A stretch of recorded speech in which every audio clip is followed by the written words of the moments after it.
Welcome to the One Within All to another episode of InnerVerse Podcast. I'm here doing a swapcast. Can't believe this is my first time doing an official swapcast. Like, when did I actually start this gig? It's been a while. So I guess the rules with that are that we're going to be also hosting this episode on Juan Juan, the feed over there. So whichever you're hearing this on, welcome to the show, whether this is a one-on-one for you or an InnerVerse or somehow both. I don't know, but we got the Rabbit Hole Master finally here for an actual one-on-one with Juan, having never done that yet, even though we've done some great stuff with our Sorcerers of Scientism series. Yeah, Juan's a guy that goes deep into the conspiracy rabbit holes. He knows all about the lizards, and he's ready for a good time, I'm sure. So what's up, my brother? You know, it's you funny. Want to introduce me? This is kind of weird. I've never done this. Yeah, so this is Chance, everybody. I'm Juan from the Juan On Juan podcast. We'll post each other's links in the description. And I can't believe you haven't done. How many episodes? How deep are you, bro? How many episodes have you done? Oh, man, like 350. Damn, and you've never done a swapcast?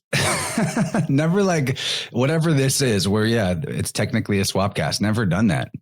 That's crazy. Yeah, I think I've done over... Yeah, probably close to 200 episodes. I had a few shows that I was doing, then I stopped one, then, you know, it was just too much. Because as you can tell, Chance, I mean, I'm a guy who has too many projects going on at the same time. So I tend to spread myself. Yeah, so I spread myself a little bit too thin sometimes. And you can get burned out, you know what I mean? Especially looking into the subjects that we're looking into and doing the research that you're doing. It literally sucks your energy away. It's a weird. What's the whole thing that you talk about? Psychic vampires. I like that shit. I like that a lot.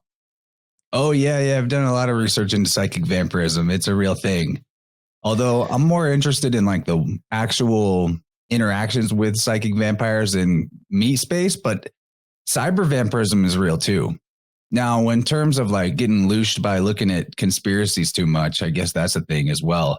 Yeah. Sam Tripoli would probably say you're giving up a lot of your life force energy just to look into the darkest, dankest corners of the universe you can find. But for me, like the whole conspiracy research thing is just a natural byproduct of trying to get more in tune with truth, right? Which is a self-discovery journey, but you got to also then be ready to look at like, well, why am I the way that I am? And what are the forces that programmed and put me on this path? And so, yeah, we got to look at things like sci-fi, like we've been doing in that big series with Mario and Gabe and Kaylee, which, by the way, is awesome. I'm really loving those. I'm glad that we're going to keep doing it. Yeah, I enjoy that shit. And yesterday, not to call anybody out, but I had somebody write to me, and they're probably going to listen to this episode, but they wrote to me. They're like, dude, you're the king of deep dives. I'm like, I'm not a king. I'm nobody in this realm. There's plenty of other podcasters that dive deep and actually do like legitimate research. You know what I mean? Like, I like connecting the dots. I like when one conspiracy weaves in with the next conspiracy and you see the bigger picture. That's what I love. But we're all going around in this fish tank of our own ideas because I only know so much about what I learn. Anything out of that, if it's connecting or not, I'm not going to know because I don't know the knowledge. And it comes back to what like Plato talks about, where he goes, we know everything. We just have to, how was it that somebody put it the other day? It's like, we just have to remember. We already know everything. We just have to remember this knowledge because it's already all there. We just have to connect the dots and read about it. And I had somebody asking me yesterday, they're like, where do I start? And I go, it's your gnosis, bro.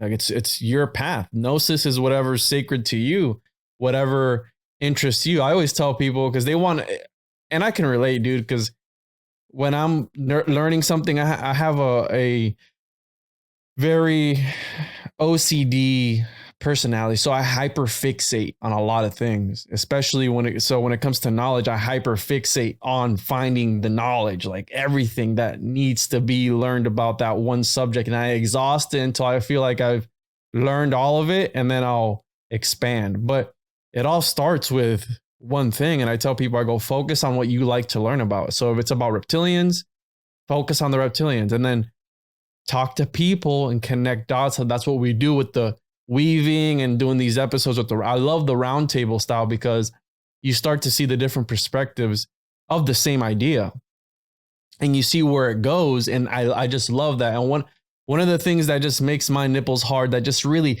shoots me up with like endorphins, is just when I say something and I see the other person's face light up, because I know they didn't know about that or they didn't connect the dots beforehand. And when I see someone's face light up, that's just, to me, it's just like, sure, like I love it. You know what I mean? Like I just love bringing. Abe is best at that. He's like a really high quality witness, and when you bring him something that he hasn't made that connection before, he's just like, whoa. So yeah, it does give you a rush for sure. I want to maybe like weave into what you're just saying though. I mean, I like everything you're saying. I love the roundtables we do. All the different perspectives are great. But on the subject of, conspiracy research and looking for the truth, I think that it is important to make the distinction between truth and facts.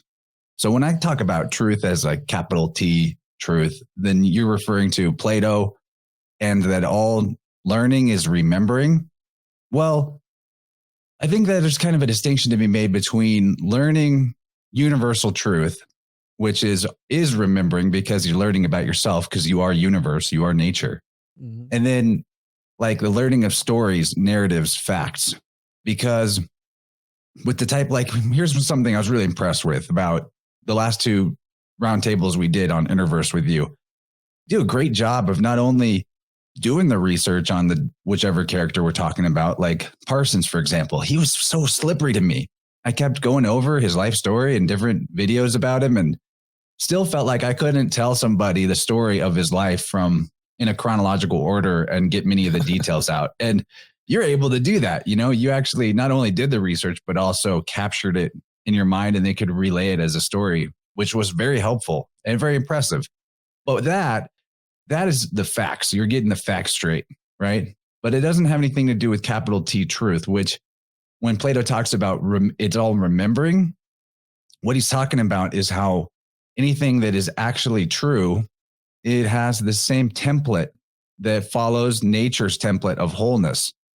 That's what all the occult or mystical, magical correspondence is, from colors to frequencies to shapes, has everything to do with that. That's where the ring of truth is at, whenever you can see those consistencies across systems. How the septenary emerges in everything, 1 through 7.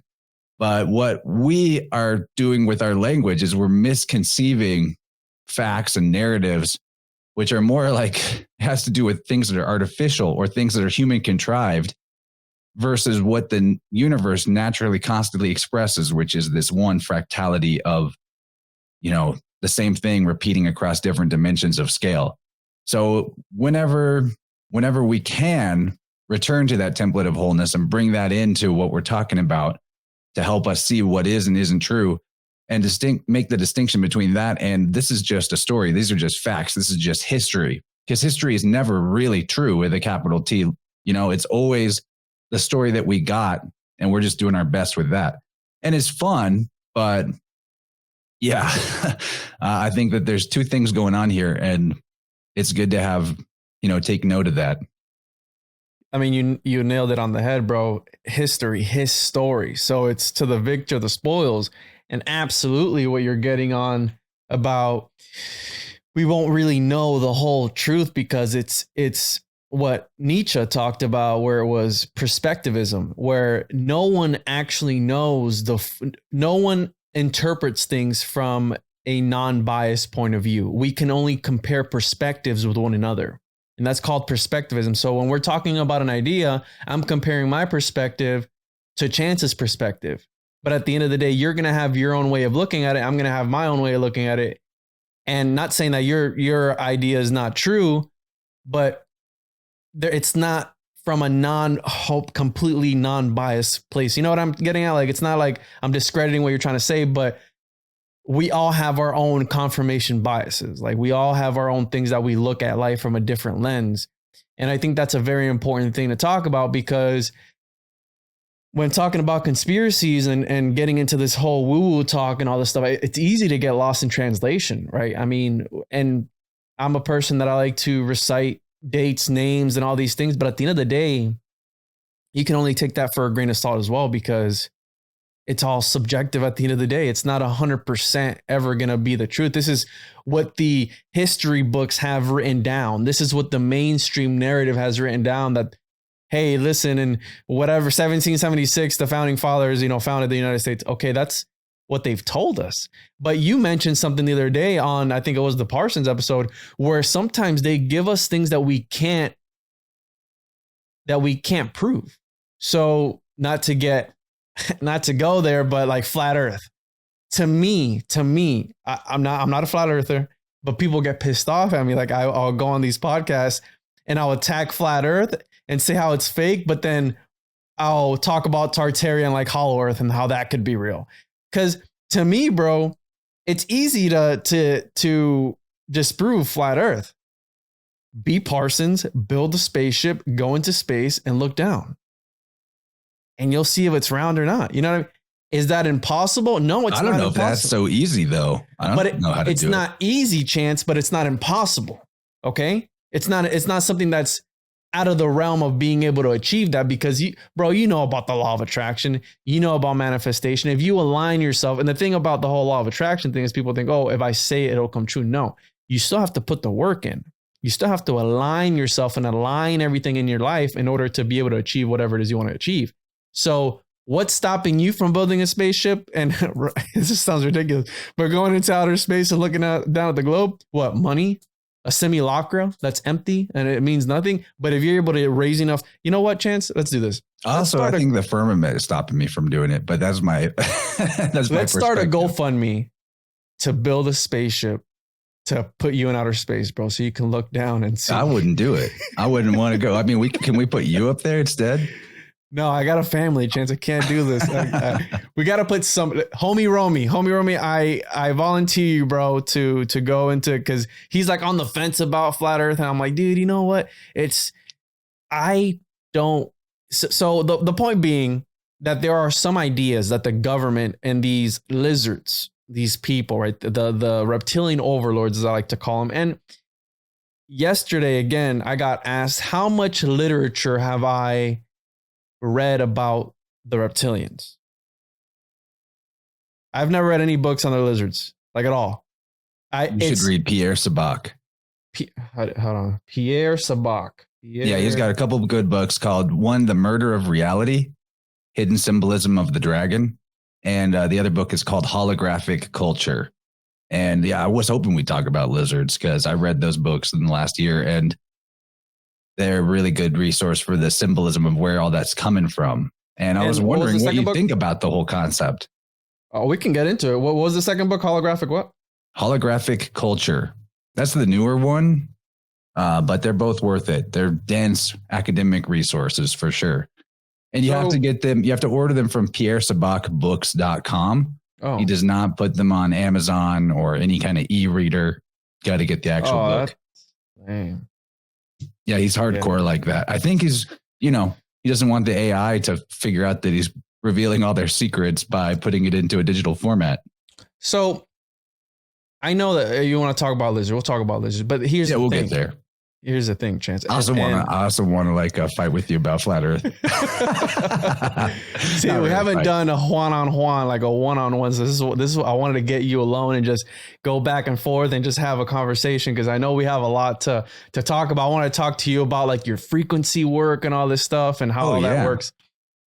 So I know that you don't subscribe, because I've heard you say it before, to the dark, what do you call it? The dark Gnostic worldview about how we're in a false reality. Am I correct on that? Yeah.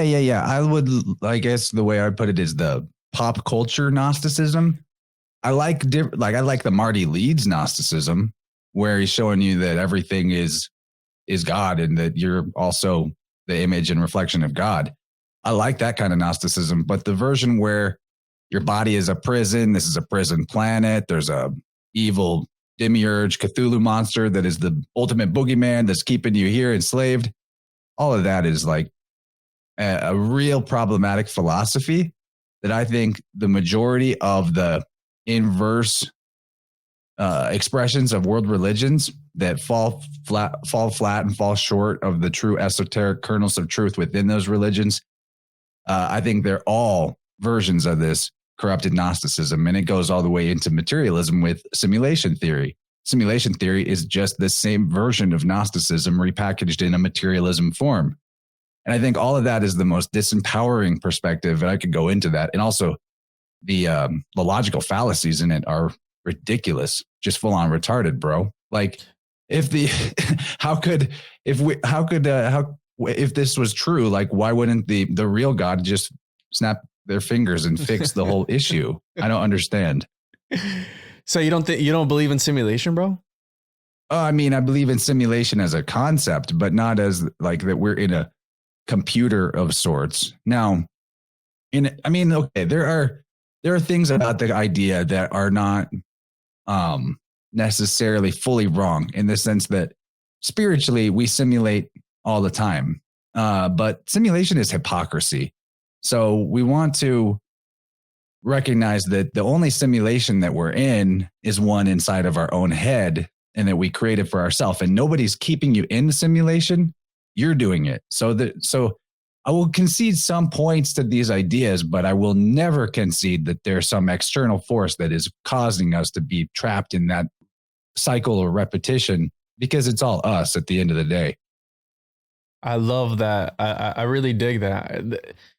So the reason I bring Gnosticism up is it's a topic near and dear to my heart, because I grew up, and ladies and gentlemen, this is all fully unscripted. Me and Chance are just having a conversation right now. So this can go anywhere right now. So I grew up Pentecostal Christian, right? That's what I was raised in. And a subject that's near and dear to my heart, which I dove down very deeply, was Gnosticism. And the reason I bring Gnosticism up is because that's where, for me, the term reptilian overlords has really sprouted from, because people ask me all the time, oh, do you think the lizards are real, dude? You always talk about them.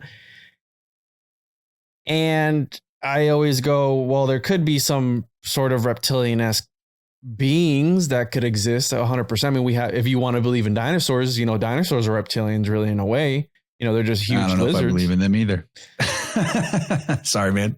Whatever you subscribe to. So when I say reptilian overlords, I pretty much get at it from the point of the metaphorical sense of the word. So these are archontic forces that are at work in our world. Now, you made a good point about how you don't believe that one entity is ruling over us and keeping us in prison, because according to Gnostic cosmology, for those wondering, the Aldebaoth, which is the Satan archetype, is created this false reality that we're in, where we're in the lower eons, the upper eons. Again, the whole upper eons is a metaphysical higher state of consciousness, Agartha, whatever, Shambhala, whatever you want to call it, heaven, whatever place. And what we're experiencing now is hell.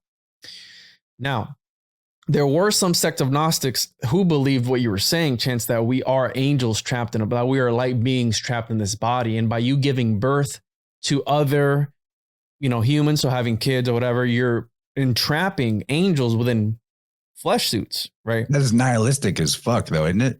That's fucked. Yeah, no, absolutely. It is a very dark, and I agree with you. It is a very dark way to view it. But if you really come to think about it, I mean, Chance, and I want to be careful where you go with, where I go with this, because I've had some conversations with certain people where they take it to a very dark place when I start talking about exiting the simulation. If you catch my drift, okay, about leaving, because you said the only ones who are keeping us here are our own selves. Now, if you're keeping yourself here, how would you then exit? And that's where it gets dark. And I don't really like to talk about that because, again, some people, it's a touchy subject for certain people. And I've had various amounts of like different answers to that question. And it goes back to whoever is on the other side. So that's why I like the Demiurge, right? Because you're not 100%. And how do I say this? This is it can get muddied really quick because there's a lot of points in here I can't wait to expand on. This is great that we're talking about this. because you go to the part of where, are you taking responsibility for your actions, or are you going to just blame it on, hey, there's dark forces at work that are trying to keep me here, so this is why I'm acting this way? You know what I'm trying to get at? Like, it's like a bobbing and weaving type of thing. So when I bring up the reptilians, I go, it's these forces. Now, we know that forces can either be good. I believe, and the more I learn about this stuff, the more I learn about religion and mysticism, I'm starting to, I think I broke away from the Christian cosmology a while back, but I'm thinking it's like the Hindu Trinity, where he's the preserver, the creator, and the destroyer. Thing. It's the doctrine of emanations in all the world religions once you get down to it. Yes, absolutely. But here's the thing. What people need to understand is that the world, this reality, if you will, needs some order. So just because something bad happened, it doesn't necessarily mean it's bad. It's just the universe itself maintaining order within itself. You know what I mean? Like it has to have, because we know, I go hunting and some people go, oh, you're killing animals. I'll go, dude, did you know one of the main things about preservation and conservation is you need to hunt, because if there's too many animals in one ecosystem, it's bad. The ecosystem suffers. So you need to maintain that balance. If you have a group of animals that has no predators, they're going to start eventually having to fend for themselves. And that's when you get disease, famine, and all this stuff within an ecosystem. So it's the same thing with I feel the world. And it sounds messed up because, right, not until we're in the middle of it, it's like, oh, Juan, that's easy for you to say. Not until you're in the middle of it, that you're experiencing something fucked up happening in your life, are you going to say otherwise? You know what I mean? Because I can't even remember how many times, like when I was a kid, I would question, like, if God is so good, why is he letting all this bad shit? Like, I have a good friend. He's got cancer. Why is he such a good person? Why is God allowing him to have cancer or whatever, whatever the situation may be? And it's like, the more I look into it, I go, okay, there's definitely a source that the Greeks talked about and all these ancients talked about, the emanationist. That's what I love about the emanationist worldview, because it's just a source, and from there reality radiates out. So I believe there's only one God, one entity that's ruling everything, really. But then what you were saying, it's like, no, it's you create your own reality. So that's where it gets kind of fuzzy, because I want to be empowering and I want to be able to manifest my own reality. But then who's in charge? Who's the head management? Who's ruling it all? You know what I mean? Who was up there? Oh man, there's so many things to try to unpack in this. So I'll do my best, but I actually think that the gnarliest conspiracy theory that I subscribe to is that nobody's in charge. And I'll try to express that a little better as I go. Because you know what? All this concept of Demiurge and Archons, there's a place for that It sounds cool. Well, that's true. There's a place for that, a way to conceive of that without being disempowered in and of yourself. Mm-hmm. So where to start? This idea of the doctrine of emanations and all these ascension cults that come out of it, I think that they're missing the point that we exist in all aspects of the fractal of life. So existence is all that exists, right? So the idea of escaping from existence is like, I guess if you want a pure oblivion and nothingness, that's fine. But their idea of there being something beyond this, I'm okay with that. I'm okay with that completely. I think that really this doctrine of ascension is generally a misconception of the idea that our consciousness can be localized in different layers of our body at different points. With the right type of practices to help us perceive it, or the right type of clarity in a way. I think that our health is the main thing that keeps us sort of locked in this layer of perception. In these other layers, I look at it like if you had a big wheel, right? Like the zodiac, for example, like a big circle. Imagine a big circle, concentric rings. Okay, so as you get closer and closer to the center of that big circle, there would be fewer and fewer divisions in what it is that exists. So there's only So when we talk about the idea of God, for example, that's the one, right? That's where everything, that's the layer or slice of reality or the dimension of scale of reality where everything is an undifferentiated pleroma and there is no separation. So in that sense, returning to that place is actually the same as the void, because whether you have all pure light or pure darkness, if everything is one thing and undifferentiated and unseparated, then it might as well be no thing.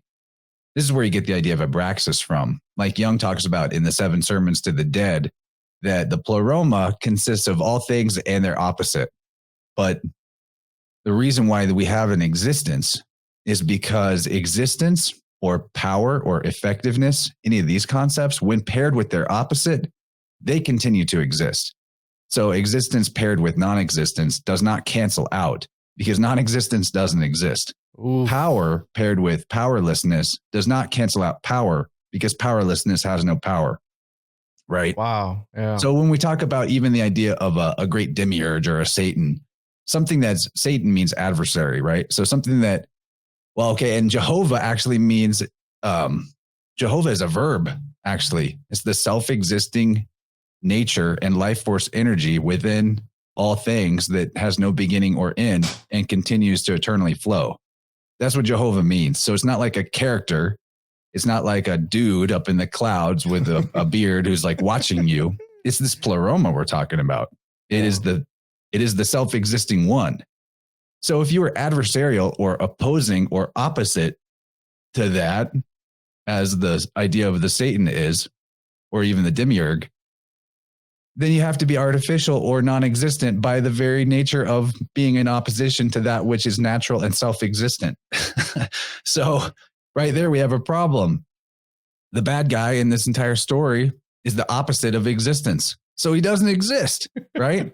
Which means it's fiction. But this is why it's so important, the work we're doing in our panel show, The Sorcerers of Scientism, because we're revealing how fiction can actually affect reality through our minds. And that's what the whole idea of an egregore even is. So I've got more things I want to say about this. I don't know how long you want me to rant before giving you a chance to respond. I love it, dude. I love learning. This sort of thing fascinates me, and it just shows me how much more I need to learn. You said the 7 Sermons of the Dead, right, by Carl Jung. I have that, and I haven't dove into it. Quick read. It's a quick read. I highly recommend it. I'll check that out. Yeah, go ahead, dude. Do your thing, man. I'm here for the long run, dude. I'm excited about this. I love this. That's where I first learned about abraxas. Yeah. Really?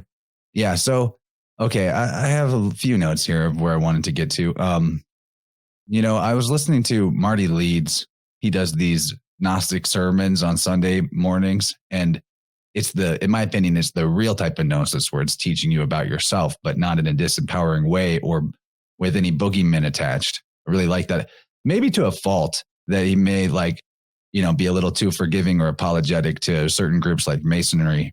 But I can forgive him for that because he's really just there for the truth of, the capital T truth, not the his story facts, right? Mm-hmm. As we made that distinction before. Chance, so let's get a little personal here. Where do you stand as far as your beliefs go? Are you an atheist? Are you a Christian? Or are you staying somewhere in the center? Like what? And I use those two to just have some more to compare it to. Where do you stand as far as your personal beliefs go? Now, if we were going to put a label on it, I have no idea what I would be. Probably some people would call me all of these things or even bad, so-called bad words. Like I'm sure a lot of what I'm getting into would even get associated with Luciferianism, but that is not, I am not an ist or an ism. I worship no specific deity. I'm actually, okay, so there is no Christians in the Bible, for example. That's not a thing, right? It's not a word that's in there. But I do completely respect Jesus Christ on the symbolic level for what it represents. The words Jesus Christ actually etymologically mean Jehovah is salvation.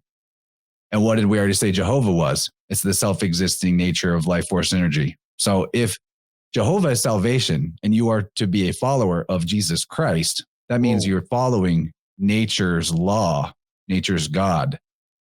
And that would mean that you are, redeemed, if you will, because if you do things the way nature does them, you will be healthy You will be in flow. Everything will be great. You'll have a happiness and a glow about you. And you'll have that alignment required to manifest the things that are best for you and that your free will desires. It's a really important distinction to make here, that in my study of psychology, psyche meaning spirit or soul, is that you come to the truth eventually that this idea of spirit is synonymous with free will. And then that's a whole nother can of worms, because you're like, well, what's free will? Is there even such a thing? Because if you make choices that are against nature, against Jesus Christ in the sense that it means Jehovah's salvation, then you will actually suffer the wrath of God metaphorically. Because if you do things that are not the way nature would do them, it's going to hurt. It's going to kill you eventually. It's going to corrupt you. So we do have free will to make those choices. But whenever we use our will in alignment with nature, or what we're calling God, but is not a character, is not a noun, the whole problem with all these religions that deify this, that, and the other thing is we're dealing with nouns now when we give it a name. And nouns don't exist in nature. Like you see a deer out in the woods. His name isn't Jeff. He's not even, in his mind, he's not even a deer. He just exists and follows his instincts and what nature would lead him to do. So this is part of where we go astray. This is the difference between facts, stories, narratives, and capital T truth, which is what nature does, always does, and eternally will be and do. So, but spirit is synonymous with free will. That's what we have. Spirit is also the record of everything that's ever happened and maybe will happen. I don't know about the latter, but for the universe to exist in the way that it does, there has to be this interesting continuity of events that, whether or not we're able to tap in and know that truthfully, there is a type of Akashic field there that exists within spirit. And it is part of I think that it is like memory is a field thing. We can talk about that more when we maybe discuss the biofield tuning stuff I do with the forks. But yeah, I'm getting there in terms of like laying this all out in terms of how I see it. We have what I was talking about before. And if you want to jump in, I have my notes. I know where I'm at. Is there anything you want to respond to here? Because you're also being interviewed on my show technically. So we're getting into a realm that, when you talk about something, but you don't know the correct term for it or whatever it may be. So I talk about this type of shit all the time, but you're just coming at it from a whole different perspective that I hadn't really looked at it from. So I'm right now, I'm fascinated with what you're saying. And I'm, all these things that, you're breaking everything down to go, damn, that makes sense. So I'm connecting dots in my head right now that I hadn't connected before. So you're blowing my mind right now. But I mean, what I said at the beginning, I'm only swimming around in the fishbowl of information and knowledge that I have. So when I talk about something like this, I'm talking about it from the Gnostic point of view too. And back to the Gnostics again, where they were self-empowering. It was what? They were ruled heretics. Why? Because they talked about you manifesting your own destiny, you having that divine spark within you to be able to ascend and do your own thing. Well, guess what? It goes against the mainstream narrative of the time, which it's a brokered experience. Okay. It's a brokered experience to where, no, you can only achieve divinity through us, right? As long as you pay your middlemen, tithing, which is parasites. Exactly. So they take your money, they take your energy, and then they put you in this prism of like, well, you might make it up there, but you gotta make sure you repent for your sins, bro. It's like, wait, what? And the one thing that pisses me off about all this stuff, about like that psychological warfare that they have with people, is when you don't interpret something how they want you to interpret it. Oh no, you just need to pray on it. You need to ask God for guidance. Well, who the fuck's God? Who the fuck is that? Oh, well, he's going to talk to you. He talked to me the other day, but it's like, well, how do you know it wasn't you, your own psyche talking to you, bro? Yeah, it's like they need this character, this noun called God, in order to be allowed in their own mind to have fucking intuition. And not to discredit anybody's beliefs, okay? I want to be as respectful as possible, right? Because my whole thing is, not do what thou wilt. Fuck that. No. I say practice what you want to practice as long as you don't hurt yourself or others. Okay. That's my main thing. You know, if you want to worship the spaghetti monster or whatever, or Cthulhu for all I give a fuck, that's fine. As long as you don't hurt others or hurt yourself. That's very important because, right, we have, again, diving into Crowley and all these other guys, like you see where they can where you can use that same ideology to be a piece of shit. You know what I mean? Like they can use that same thing to do very dark things. And what I can, again, this is what I like Assassin's Creed, William Burroughs, nothing is true, everything is permitted type of thing. Yeah, nah, dude. You know, there needs to be some lines drawn in the, you know, metaphorical sand, if you will. Well, that's where Jesus Christ comes in terms of, if you actually look at it, like the meaning Jehovah is salvation, and that understanding that it's telling you do things the way nature would do them and you'll be set. Now, part of that though is the question of like, is there a moral aspect to natural law? Is there such a thing? And I think there is. I think there is, because we see consistently, with the exception of, I don't know if this is even an exception because I don't know how you even measure it, but we know in our own lives that when we do wrong, when we wrong others, it eats us up. It corrupts us. It does damage, you know? So, you know, we lose sleep over it. I think we naturally want to be good. And so I do believe that there's a moral aspect to natural law as well, for sure. See what you're getting at there. So I've talked about this before, where animals, okay, you see, right? We have these movies. Okay, I like movies because they're symbolic, and I can't watch movies anymore nowadays. Like when I was watching the Sonic movie with my son the other day, I was like, that's occultic as fuck, man. But hey, it's a kid's Dr. movie. Eggman and everything. Yes, Dr. Eggman. So, you know, these borders that we've put on these maps, animals don't see those borders. They don't care about those lines on that map. They don't. Right. It goes right back into what I was saying about nouns, because what is another aspect of a noun is a place. Places don't exist either. There's no place. There's no person, place, or thingness to reality. That's part of the factual reality. When we're talking about truthful reality, there's a separation there. But here's the thing, Chance. The only thing I feel that we lack, so animals don't care about borders, right? When you have an animal in nature, it's nature. Like how you're saying, but animals do create territory, interestingly. Yes, exactly. Animals have territory, man just takes. Okay, so that's the difference. So when an animal is behaving a certain way, it's because of instinct. It's not because they're evil or they're good. It's because of how you're exactly what you're saying. They have territory. Now, when it comes to all of this, and I lost my fucking train of thought. I forgot what I was going to say, bro. It was about the lines on the map. It'll come back if you pretend like you don't care. Yeah. Like just thought is circular. Stop me whenever it comes back and you want to jump in. Because I want to talk about egregores. I want to talk about archons. I want to talk about these ideas of Gnosticism, right? Because I can even reconcile that this type of stuff exists to a degree, but in a way that doesn't put them put these theys in some position of power over us, right?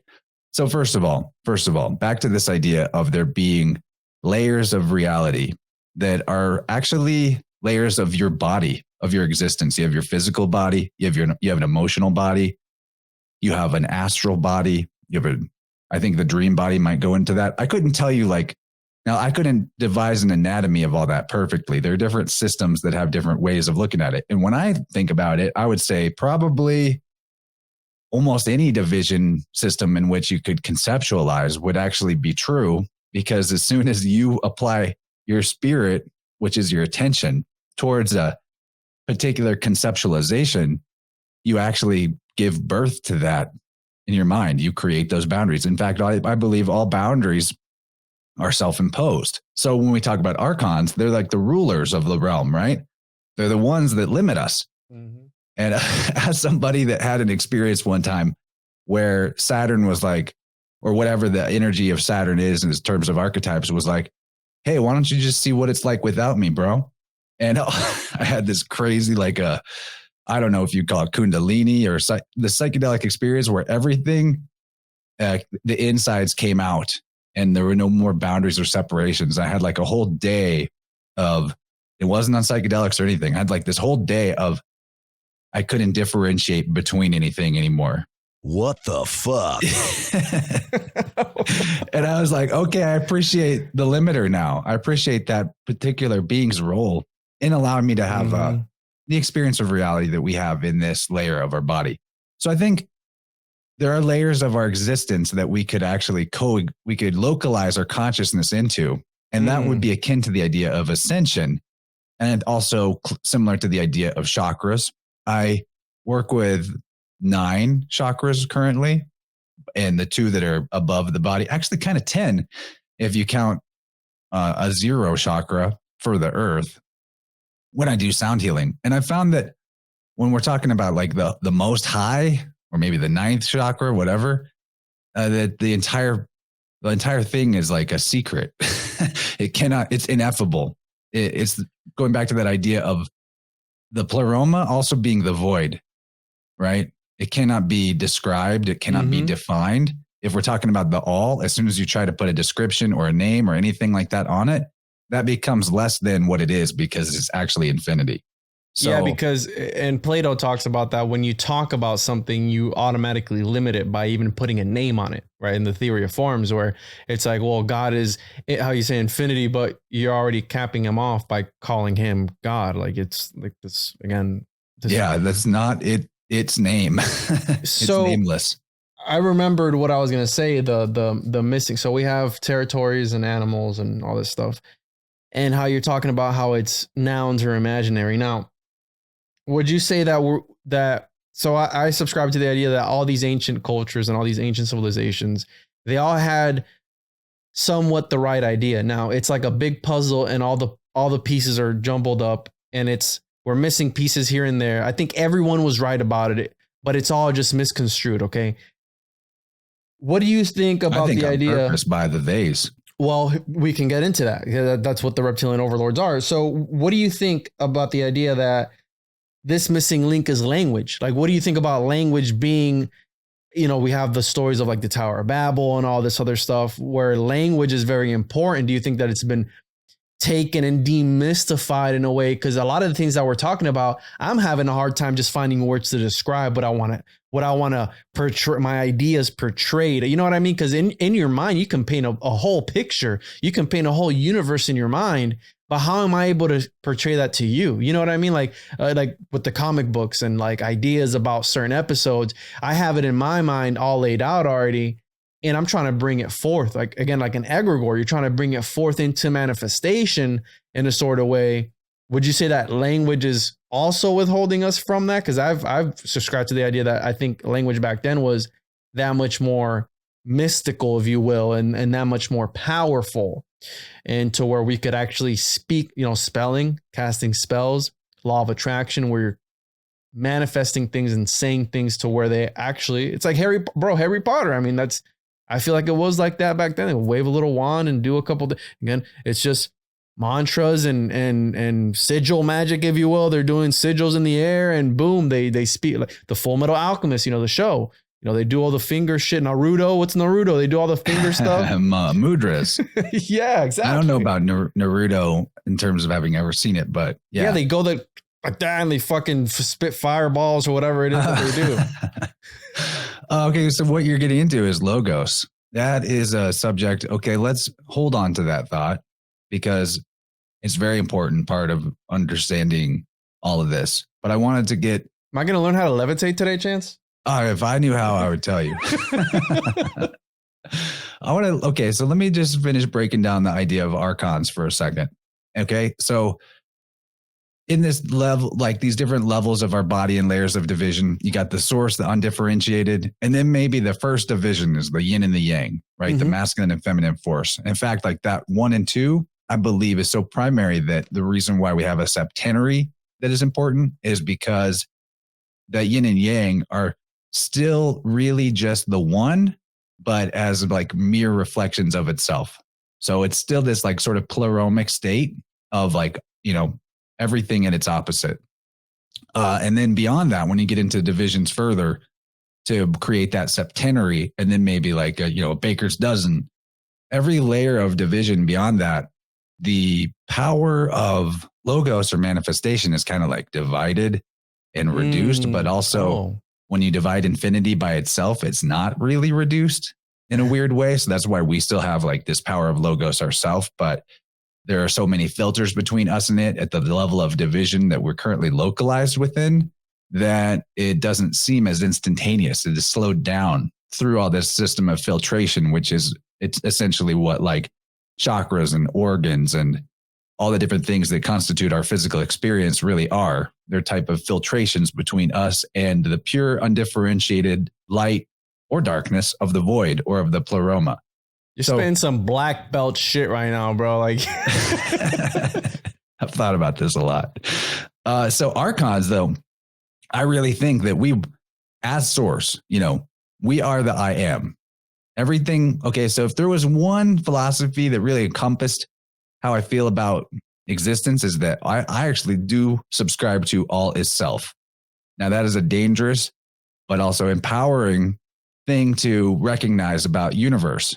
And dangerous in the sense that if you have an unbalanced ego and you go around spitting that, like I've seen people do, you can easily trip into like this God complex that you're in charge of everybody else and you control everybody and you get all cult leadery or manipulative.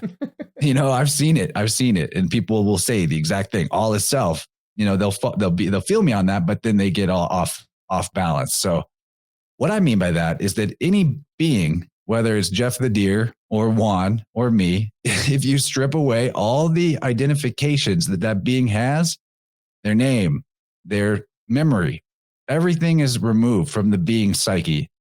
And all that is left is that they exist. The feeling that I exist, the feeling that I am, a feeling of selfhood is the same feeling and sense for every being that exists.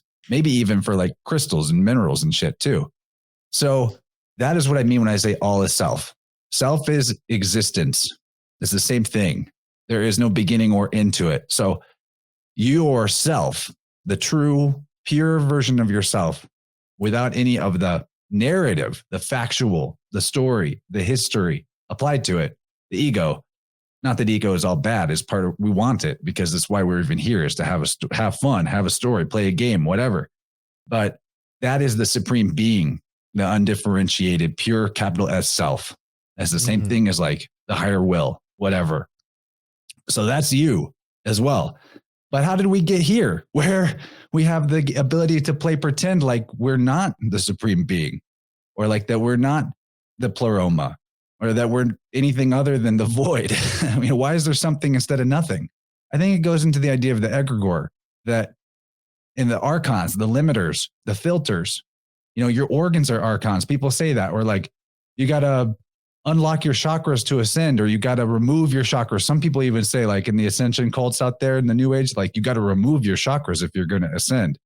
But what they are misconstruing, I think, is that you actually, maybe if you want to exist in this type of a dimension, you don't have to, and you want to also exist on other layers or localize your consciousness in other layers of your body, you don't have to get rid of this. You just need to expand, and you can have them simultaneously. So I think archons really work the same way as an egregore, and same with the Demiurge, but I think we created it. I think we even created the theys out there that are the parasites and the middlemen, all as a way to help us to ease off the pressure that we were feeling, maybe, or that, we or I or self was feeling about being responsible for everything, about is a bit much to be the all. So we create our own reflections. We create the infinite supreme being creates. Okay, so think about it this way. Genesis chapter 1, when it's referring to God in the heavens, it actually, in the King James version, the real version of the Bible, in chapter 1, heaven is singular. And then in chapter 2, after the creation story, it's referring to heavens, plural, every time. So I think that that's trying to tell you that every being, every Adam Kadmon, every Eve is actually a container and holder or a fractal reflection of the entire heaven or the entire, the all.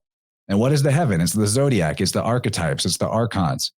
There's a lot more to say about archetypes and how that works psychologically and how we can work with those archetypes in a way that is really empowering, as opposed to feeling like they're archons that are like holding us back. But I'll hold it off there and just say that that's how I feel about it. That not that they aren't there, not that there's no archons per se, but that they're only your enemy if that's the story that you're living in.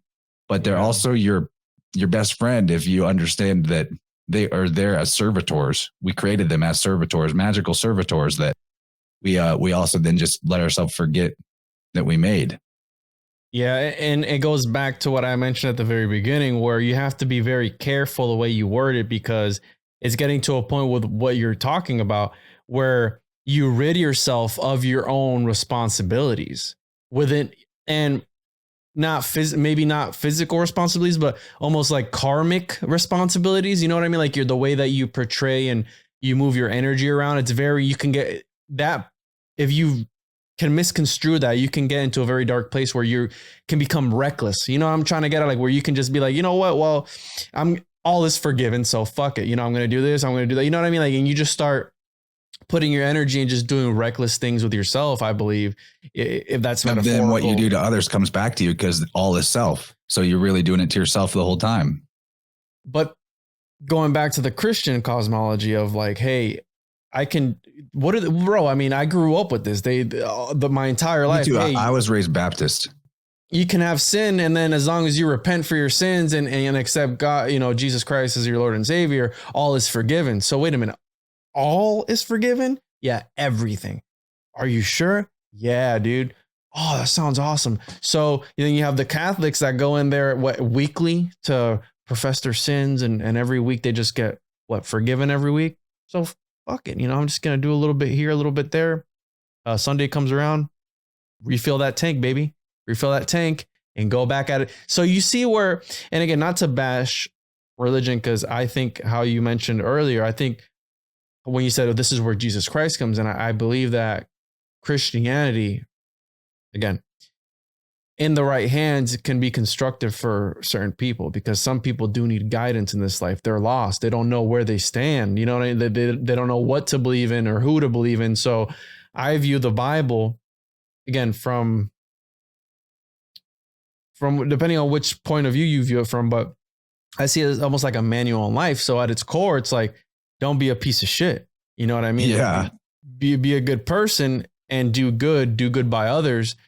And that's why. But I remember when I was in church, they were like, by faith, ye shall be saved. Your works don't matter, But I'm over here like, I think your works matter quite a lot, because it's going to affect how your life goes 100%. Yeah. Exactly. You can't literally physically live off of faith. Like, I do think though, like that idea of redemption, I think that exists regardless of whether or not you're like quote unquote saved by Jesus Christ. I think that every good story has redemption as a part of it, right? If it's the hero's journey. You don't feel like the story's complete. It's the hero's journey. If it's not okay, then it's not over. That's how the universe works. So I think personally, this is more of a belief, not something that I can like back up maybe, but I think that at the point that you leave the body and you go into the bardo or in between state or whatever you want to call it, I think redemption is like whatever needs to happen for you to feel redeemed and for you to change or understand what you did. I think that'll happen. I think that's what the post-life review people have is about. Yeah. And so that's why, because I have kids, right? And I'm going to pass the tradition on, okay? Like the Christian tradition. So I'm going to teach them about Moses and about Noah. Moses is a word that means initiate. Did you know that? Hebrew, I didn't. It's Moshe in Hebrew. The whole story is an allegory for initiation. It's like my son the other day, yesterday was asking me about, yeah, what's the moon made out of? And I looked at my wife and I go, it's made of rocks. And then I whispered, it's actually holographic projection, that you don't really know this is all fake and space is fake. So I'm like talking to like a 4-year-old, but he can't hear me. He's like, what's the moon made out of? I'm like, rocks. Probably it's made out of rocks. And then I whispered to myself, it's just a holographic projection. You will never know. Yeah, I'm using the lunar wave. the hologram type of thing. Yeah, where it looks like a VHS tape tracking or something. Yeah, I've seen that. So I'm going to pass on the tradition. So they have a base, okay? But when they get to my age, you know, when my two sons get to my age and they start questioning, hey, why is this the way it is?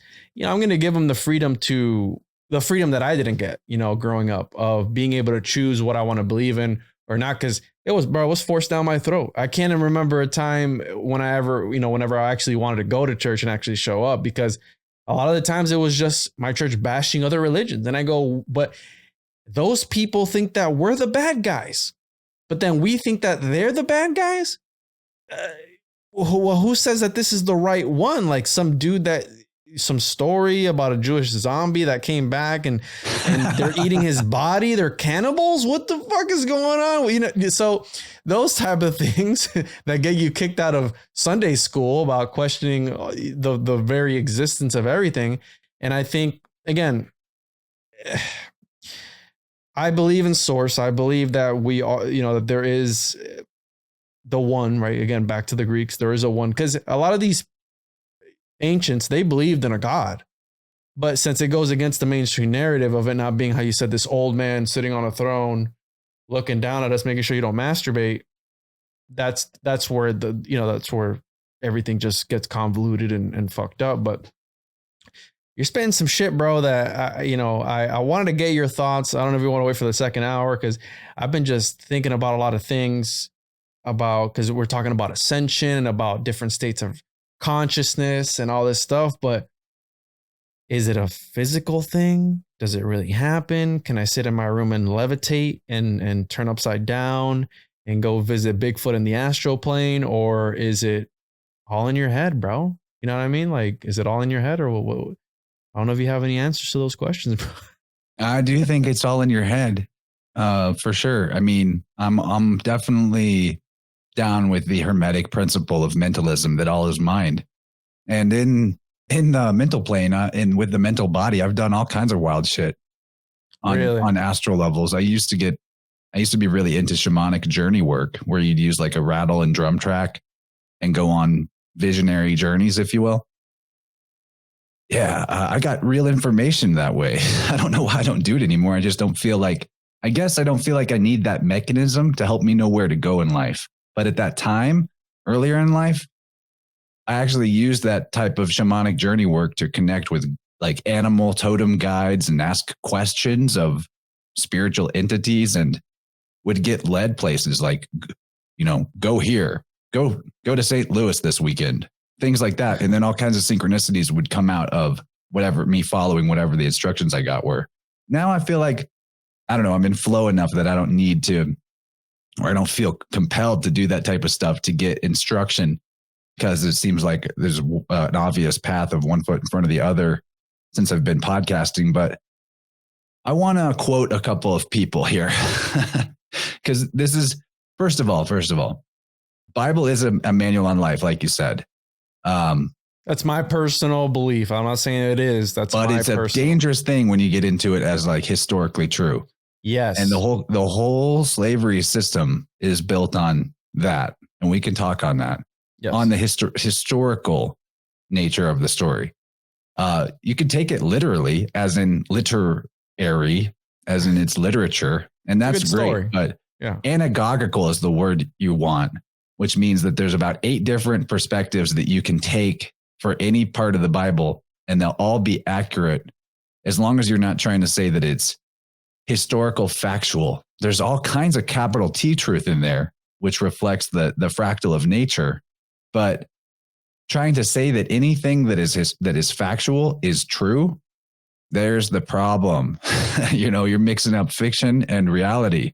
So, but that's we'll continue on that. I want to give a couple quotes here. We're nearing the end of the first hour. We'll probably go a little over. That's okay. I quoted these on Weaving Spiders Welcome last weekend, but I'm going to do it again. Godfrey Higgins. Okay, this is going to be a couple of long quotes. You're cool with that though, right? Yeah, you're good, bro. Okay, Godfrey Higgins from Eclipsis.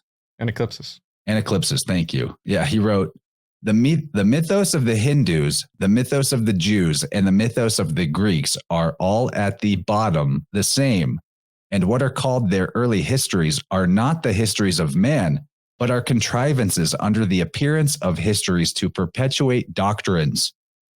or perhaps the history of certain religious opinions in a manner understood by those only who had a key to the enigma. After giving the subject all the consideration in my power and a diligent examination of ancient documents for many years, I have become quite convinced that almost all of the ancient histories were written for the sole purpose of recording mythos, which it was desired to transmit to posterity, but yet to conceal from all but the initiated. The traditions of the countries were made subservient to this purpose without any suspicion of fraud, and we only give them the appearance of fraud when we confound them with history. This is the case with all early histories. They were all anciently composed, or if written, they were written in verse for the sake of correct retention by the memory, and set to music for the same reason. They were all the same nature as the Iliad and the Aeneid. The most ancient of the ancients had nothing of the nature of real histories. Now I'm going to do a shorter quote here. This is from Dylan Sicoccio, the author of the Spirit World book series, which I highly recommend. I did an audiobook of Spirit World July's End, and before too long, I'll be producing his newest book as well. By who? Dylan Sicoccio. I'll make sure you got a link to this so people can check out the audiobook of the one that I did. But here's a short quote from him. Ancient people used original zodiacal or astrological charts to create history and renowned figures, localities, kings, etc., and then also applied them to geography. The myths came first, and then they used it to forge a historical narrative. They turned allegory into history, but not just any allegory. The allegories were astrological. So the reason why I bring this up is to get back to that point of truth versus fact. Okay. So history is always going to be hearsay. It's always going to be somebody's version of it. You know, our memories are like that. Two people are at the same place. You ask them what happened, different story. But whenever you apply mythological allegory and make that history, and that mythological allegory is zodiacal in nature, reflecting capital T truth of nature, which would be the seasons and cycles nature goes through, then your history has the feeling and the ring of truth. And now we're conflating truth and fact, right? We're believing in fiction as reality because that fiction has got the flavor of truth, and it does have truth in it if you understand it allegorically. And this is what the Bible is. The Bible is exactly that. It is allegory that has been taken as literal history or whatever. But in fact, all the value in it is in that allegorical truth of nature level, not in this really happened just like this on this day, you know? That's how we get the Dark Ages, because I've always said that there's a mystical comprehension of things and there's a literal comprehension. There you go. I think some people aren't able to decipher between the two, you know, and not even able to decide because of all these archontic forces at work that are shaping. And absolutely what you mentioned earlier, like, you know, your reality is what you make of it, what your aura, what you project out, these projections. You know, Carl Jung talked about projecting these things out into the world. That's also very important because you live the reality that you project outward, you know, by what you ingest, because health is not just what you eat or what you drink or what you vape or whatever. It's also about what you intake with your eyes and your brain and your soul, whatever you want to call it. You know, that's also plays a role because a lot of people take the mainstream narrative for, you know, as a fact 100% without looking at it from a different lens and opening up their eyes to see it from a different point of view. And absolutely. And have you read Anaeclipsis? That's a very fascinating, it's a very long read, but there's some. No, I've only got excerpts from it that are particularly good. Bro, but obviously he's onto some shit. Oh, dude. He said that he worked on that 10 hours a day for 20 years in order to complete that work. Man, we're really fortunate to live in the era of history where that actually is possible, where that type of work is coming to the fore, where we can compile all these things and be like, it's all the same shit. Yeah. But let's wrap it up, man. Let people know about Juan On Juan and like where to find you and what you're excited about that you've been doing recently. Give them the plugs and all that. So we can move over to hour 2. I've been, you know, you can find me, excuse me, at the Juan On Juan podcast, anywhere you listen to your podcast at YouTube, Instagram, TikTok, Twitter, all that good stuff. Rockfin. Patreon.com/the Juan On Juan podcast. I run a podcast to talk about conspiracies and all kind of esoteric and occult subjects, things like how we're talking about today and just the very fabric of reality. You can find me on there. And yeah, dude, I'm excited to get into the second hour to see what we can dig up. Yeah, I think we're going to talk about reptilians, right? I'll go get my Sabak books. Yeah, I want to hear about that. My plugs for since this is a swapcast, InnerVersePodcast.com is where you find all my stuff. Do a weekly show. It is definitely like conspirituality, could be on either side of the equation and usually both. And I also have a live show on Wednesday nights called Vibrant on Wednesdays at 8 p.m. Central. And that's really fun. A lot of community interaction. If you tune in, you could like leave us a voicemail or maybe even call in potentially. Hang out on Weaving Spiders Welcome most Saturday nights as well. And I highly recommend that YouTube channel. Great stuff. So you can all that and more at my website. You can find the sound healing services that I'm up to. I'll make sure that gets linked in the show notes. It always does on my end. I'll send Juan the links too. Yeah. Where we haven't really talked about it, but this is a service I do for clients where I use tuning forks, and it works remotely to balance and strengthen the different layers of your auric field, and is a real mechanical, real consistent process that has amazing results due to the biofield anatomy being similar for everybody. And maybe we'll talk about that more in that second hour, possibly. Yes. Definitely talk about reptiles, reptilians. That'll be fun.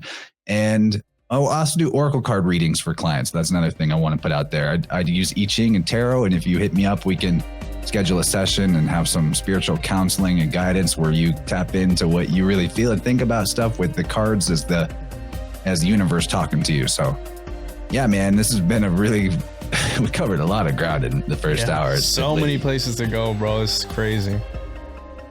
All right. Well, thanks, man. Thank you, James.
Pretty good for my first ever swap cast. I don't know if I really gave Juan enough room to talk. I kind of felt like after we got going that I was interviewing myself, because as we dug into these questions of like Gnosticism and the truth versus the facts and the ring of truth, as we were discussing, and Archons and Demiurge and all that fun stuff and spiritual concepts out the yin yang, I was realizing that I got to stretch my legs on this type of conversation every now and then, because every time I do, especially if it's been a little while, there's more there. There's more string to tug on. It goes further and deeper, and I realize further dimensions of what it is I think about this stuff. So I had a really good time, but I would love to have Juan back in a non-swap cast, maybe. I don't know, though. I think we're going to just keep working together. So we'll see what happens. You probably have already noticed that Juan's been on InnerVerse before. And we did those episodes on Jack Parsons. And before that, who was the first one? How am I forgetting? Oh, H.P. Lovecraft. Yeah. And Juan's great at getting the facts, in terms of facts, straight about people's life story and the history and all the connections there to be made. Really enjoy those two conversations that he was a part of with Gabriel Slick Dissonant, Mario Garza, Symbolic Studies, and Kaylee Burkana. The five of us make quite a team. And actually the episode prior to this was one with all of them. So love that. We're going to keep doing it. I think I'm going to just call the series Scientists of or Sorcerers of Scientism, and we'll see how far we go with it. But I love it. So if you haven't heard that one yet, go back in the archive and check out the previous InnerVerse episode where we get deep into the Jack Parsons stuff.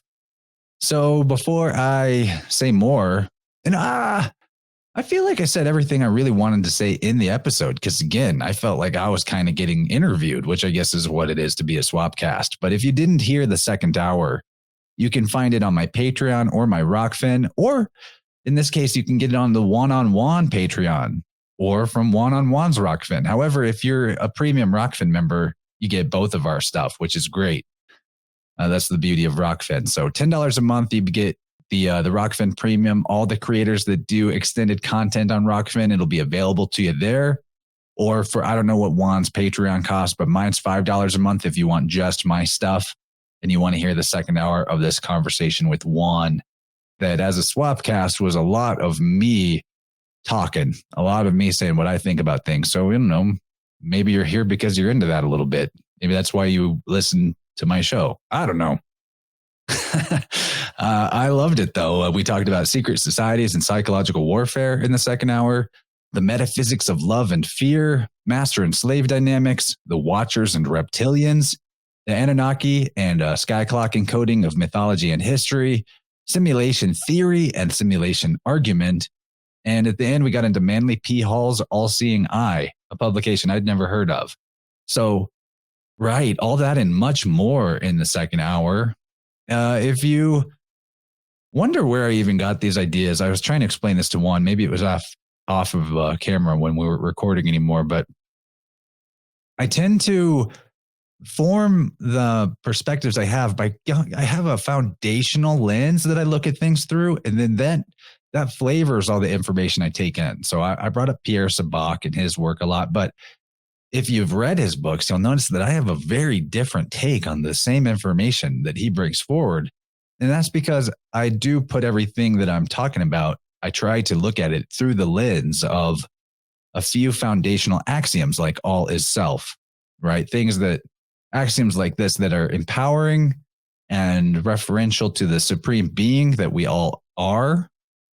And it's tricky because it's not the type of perspective for everyone. An imbalanced being, and I'm not saying I'm perfectly balanced for that matter, but you know, the more imbalance you have in your being, the more that this all is self axiom can actually throw you off and into dark and scary places like God complex and that type of shit. So, you know, use it at your own discretion. But I really do function from that particular perspective and axiom. We didn't talk about sound healing and shit. We didn't talk about, you know, the sound healing services I do for people. So here at the outro, I'll remind everyone, in case you're new to the show or you just need a reminder, that I do provide sound healing ceremonies using tuning forks, and it can help balance and strengthen your auric field across all chakras. I'm going to read a testimonial from one of my recent clients. Man, now that I'm getting into my email, I'm like, whoa, you're behind on emails, buddy. So here's the testimonial from Andrea. She says, my sound healing session with Chance Garton was an intense and magical experience. I approached the session with an open mind and heart and was not disappointed. Chance's professional demeanor and expertise helped put me at ease and allowed my higher self to take charge. The crystals and candles he symbolically used were beautiful, and I especially liked the affirmations he asked me to repeat. Thank you again, Chance. I look forward to another sound healing session with you. So that's a pretty good one. And I'll say she had an awesome sound healing experience. She came to the whole thing with all the right attitude and posture to make it huge and powerful. So thank you, Andrea. I really loved our session, and I would love to do those with anybody. So if you want to check out more information, go to my website and look for the sound healing tab under the shop tab, or just innerversepodcast.com/sound-healing. Check the description box of this video or podcast, wherever you found it, it'll be there, the link to that. There's also a couple of videos linked on the sound healing page on my website, including one from the beginning of this year where I did a group healing session Now, the beginning of the video, it's a Vibrant episode and it's a solo one. The beginning of the video is me talking about the process. So if you're interested in that, cool. But if you want to just skip to the part where I do the group session, there are people that have told me they've been using that group session effectively and just repeatedly doing it. Anytime they feel like they need to tune up. So I know that that's actually quite helpful and useful. The group sessions, it doesn't matter that it happened then and you're listening to it now. So that's a free option. I just want to point that out. Not going to be as incredibly effective as a one-on-one, because the group session, you're getting all the benefits of the tone. Your body is a self-tuning instrument. But in the one-on-one, we might be able to dredge up and clear up things that are older, more original. It's a surgical process when it's one-on-one. The group session, it's like everybody gets the benefit, but it's not necessarily uniquely keyed to the individual. I'm not saying that the group session's not effective or powerful. It is, but definitely don't want to talk you out of it one-on-one if you're interested. So I hope we can work together. If that sounds like something that's at your level of development right now, that you want to invest in a sound healing ceremony, I'd love to do it. I also do one-on-one oracle card reading sessions, spiritual guidance with tarot and I Ching. So hit me up for either of those things. chance@innerversepodcast.com. I don't think I have too much more to say. I already said, I pretty much said all the stuff that I could in the actual conversation with Juan, since it was a swapcast and I felt free to really stretch my legs and say all the stuff I wanted to say and get into big flow state. I loved it though. And I said this in the second hour, but I also want to point out how much I appreciate Juan as a human being. I should have started with this, but his show is great. It's funny and it's informative. So he's got a unique presence on the scene already. He puts a lot of effort into getting unique art created for his show, things like that. He's putting other artists into work. He's like supporting other artists, paying them to do professional work for him. A lot of the stuff he's up to on the side that isn't directly creating a podcast is stuff that I would love to be doing. And I'm just not currently doing, maybe because I have a lot of other things I am doing, but it is on my radar. I'd love to be able to support more other artists with creative projects that also, benefit the podcast, but that someone else got paid for.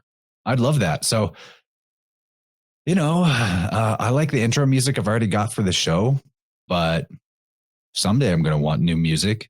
Maybe that someday is sooner than later. Do you make music? Hit me up. Maybe we can talk about it. I won't make any promises that I'm going to hire you, but maybe, I'd like to make more music that's original for this show. That'd be great. Or are you a graphic designer, graphic artist?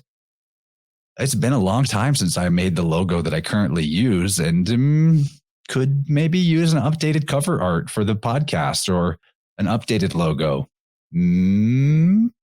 Could be. I'd pay you for it. I can pay you for it. Let's do it. I'd like that. So if any of that, I want it to be synchronistically guided though. I don't really want to go on Fiverr to do it. But if you're out there listening and any of those things or something similar that you might be interested in doing, let's collaborate. Hit me up. I mean, we can at least talk about it. I'm going to play us out with a track by Slink from Australia called Meant to Be. Some supercalifragilisticexpialidocious drum and bass. I do love me some drum and bass. I think that's 2 weeks in a row that I'm playing D&B. But hey, it is what it is. It's my favorite genre. Join our Telegram group. Did I tell you that? Join our Telegram group. Get in there. We have a great time. Huge group, but very respectful and like quiet for how big it is. People stay on topic and maybe move to DMs when it's getting to a one-on-one chat. But either way, for how big the group is, it is active, but it is refined. It is not too busy. I'd love to see more people join, share what you do. We got a lot of subgroups you might discover if you join our main group that are on different topics. So Telegram's where it's at. If you're not using that yet, you can pretty much abandon all other forms of social media because Telegram is actually an effective means of communication and connecting and sharing information. Huge fan of that. So, yeah, looking forward to life right now. A lot of big stuff coming.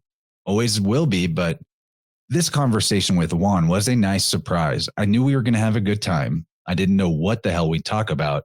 And I didn't even know that we were going to call it a swapcast until we jumped in. And I was like, oh, cool. That means I don't really have to interview you. We can just get into the whatever deep gravy we would get into if we were hanging out. And that's what it felt like. It felt like a great hangout with a great dude, Juan Ayala. You the man. Love you, buddy. Probably won't hear this because you're going to have your own outro or whatever you do for your show. But I do love you, dude. And I think everyone should be checking out your work. And I look forward to doing more together. And now I'm going to play us out with this track by Slink. And I'll catch you guys later. Thanks for listening. Really, really appreciate everybody out there that tunes into InnerVerse. Remember, other than supporting the show by becoming a Plus member on Patreon or Rockfin, you guys are my number one and only real form of advertisement. So if you want to share this to, I wouldn't say like on their Facebook profile because that's probably worthless. I'm shadow banned anyway. But if you wanted to maybe like send it to one friend that you think might be into this type of a talk, that would be awesome. If everybody listening sent it to one friend as a direct and personal message, I think that would be way more effective than if everybody posted it to their Facebook profile or half the people did that. You know what I mean? I'd love it if you did. Love it if you shared, if you feel so inclined. But even if you're just tuning in, silent listener, silent supporter, appreciate your time, your spiritual attention. That is a valuable currency. And I promise not to waste it. I love what I'm doing. I love that you guys are a part of it. And I can't wait for more. So I'll catch you guys on the flip. Enjoy this track by Slink, Meant to Be. And the link to this song and all the other things that you might need a link for are in the show notes, including the Juan On Juan podcast, which you should check out for sure. All right. Much love, everybody. Bye-bye. I think we're meant to be. I think the stars aligned when you're